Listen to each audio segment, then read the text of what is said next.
नमस्कार, मी बागेश्री पारनेरकर। सर्वप्रथम आकारच्या सगळ्या प्रेक्षकांना मकर संक्रांतीच्या हार्दिक शुभेच्छा। तिळगुळ घ्या आणि गोड गोड बोला। येत्या काही महिन्यात स्थानिक स्वराज्य संस्थांच्या निवडणुका होण्याची चिन्ह आहेत। 4 वर्षांनंतर तरी पालिका निवडणुका होतील अशी आशा आपण बाळगूया। सगळे पक्ष सुद्धा या निवडणुकांकडे आता डोळे लावून बसलेत। या निवडणुकीला उशीर का होतोय याचा एक व्हिडिओ मी केलाय। पण या निवडणुकीत प्रत्येक पक्षाचे हेतू जर पाहिले तर ते वेगवेगळे आहेत। लोकसभा आणि विधानसभा निवडणूक महाविकास आघाडी आणि महायुती म्हणून लढले असले तरी पालिका निवडणुकांसाठी स्वबळाचा नारा बहुतेक सगळ्याच पक्षांनी दिलाय।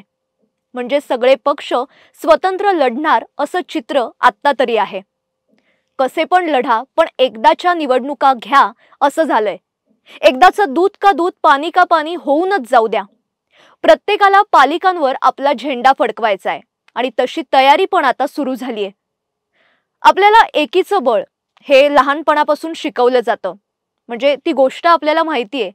एक शेतकरी आपल्या 4 मुलांना एकीचं बळ शिकवण्यासाठी काठ्यांची मोळी तोडायला सांगतो, पण ती तुटत नाही, पण एक काठी लगेच तुटते।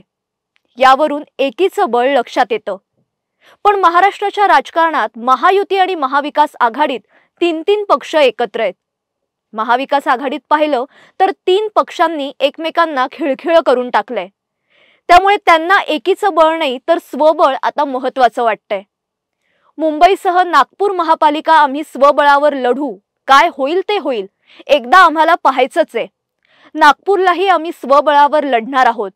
उद्धव ठाकरेंनी आम्हाला तसे संकेत दिलेत असं संजय राऊत म्हणाले। महाविकास आघाडी म्हणून लढण्यास ठाकरेंची शिवसेना तरी इच्छुक नाही हे स्पष्टच आहे। महाविकास आघाडीत हे 3ही पक्ष एकमेकांना विटलेत अशी स्थिती आहे। कधी एकदा वेगळं होतोय असं त्यांना झालंय। पण मुंबई पालिका राखण्यासाठी ठाकरेंना आकाश पाताळ एक करावं लागणार हे मात्र नक्की। कारण भाजप आणि शिवसेना ठाकरेंना धक्का देणार। त्यांची उरली सुरली शिवसेना संपवण्याची चाल ते खेळणारच।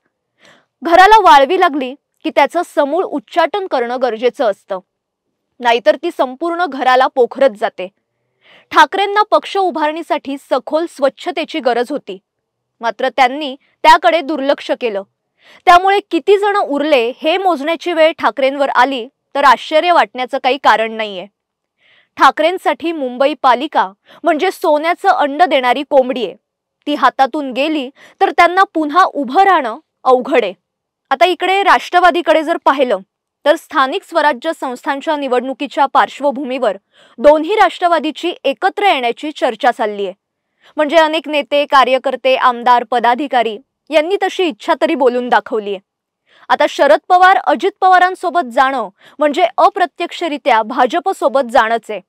त्यामुळे ही चर्चा पेल्यातील वादळ ठरणार की करामती काकांची राजकीय खेळी असणार हे पाहावं लागेल। तर अजित पवार गटाचे नेते नवाब मलिक यांनी स्वबळाचा नारा दिलाय। मुंबई महापालिकेची निवडणूक स्वबळावर लढवली पाहिजे अशी इच्छा त्यांनी व्यक्त केली आहे।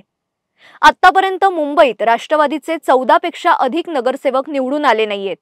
हे चित्र बदलायचं असेल तर राष्ट्रवादी अजित पवार गटाने स्वबळावर निवडणूक लढवायला हवी अशी मागणी नवाब मलिक यांनी लावून धरली आहे। अजित पवारांना पुणे आणि पिंपरी चिंचवड पालिकांमध्ये जरा जास्तच इंटरेस्ट आहे, पण मागच्या कालावधीत तिथे भाजपची सत्ता होती। त्यामुळे अजित पवार या ठिकाणी सुद्धा जोरदार फिल्डिंग लावणार हे नक्की आहे।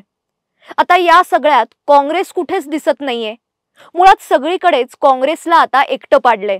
त्यामुळे पालिका निवडणुकीत काँग्रेस कुठे असा प्रश्नच आहे। म्हणजे पुन्हा एकदा शून्यापासून सुरुवात काँग्रेसला करावी लागणार।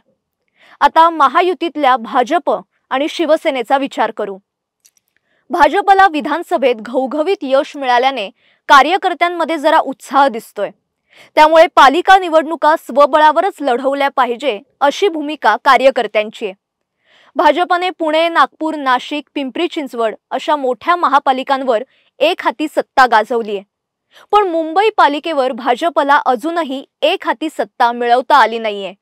मुंबई पालिका हे आता भाजपचं लक्ष आहे। शिवसेनेचं आव्हान तर असणारच आहे, पण भाजप खेळी खेळण्यात पटाईत आहे। भाजपच्या शिर्डीतल्या अधिवेशनात पालिका निवडणुका जिंकण्याचा निर्धार केलाय। विकासाचं वर्तुळ तेव्हाच पूर्ण होतं जेव्हा पंचायत ते संसद एकाच पक्षाचं सरकार असतं. आता विधानसभेत आणि संसदेत भाजप आहे. आगामी स्थानिक स्वराज्य संस्थांच्या निवडणुकीत भाजपचेच उमेदवार निवडून आले पाहिजेत. विरोधकांना बसायला एकही जागा ठेवू नका, असं अमित शहा यांनी सांगितलंय.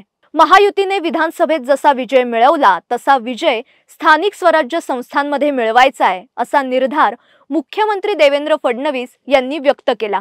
उपमुख्यमंत्री एकनाथ शिंदे यांनी महापालिका, नगरपालिका, जिल्हा परिषद अशा निवडणुकांमध्ये महायुतीचा भगवा फडकवायचा आहे, असं म्हणत महायुतीचे संकेत दिलेत. मुंबई महापालिका निवडणुकीसाठी महायुतीतील घटक पक्षांनी एकत्र येऊन निवडणूक लढवायला पाहिजे. विधानसभा निवडणुकीत जसा सर्व पक्षांना फायदा झाला त्याचप्रमाणे पालिका निवडणुकांमध्ये सुद्धा होईल, असा विश्वास शिंदे सेनेचे प्रवक्ते अरुण सावंत यांनी व्यक्त केला. मात्र भाजपची एकूणच ताकद वाढलीये, त्यामुळे भाजप कोणताही निर्णय घेण्यास इतक्यात तरी राजी नाहीये. त्यामुळे शिंदे सेनेच्या गोटात जरा अस्वस्थता पसरलीये.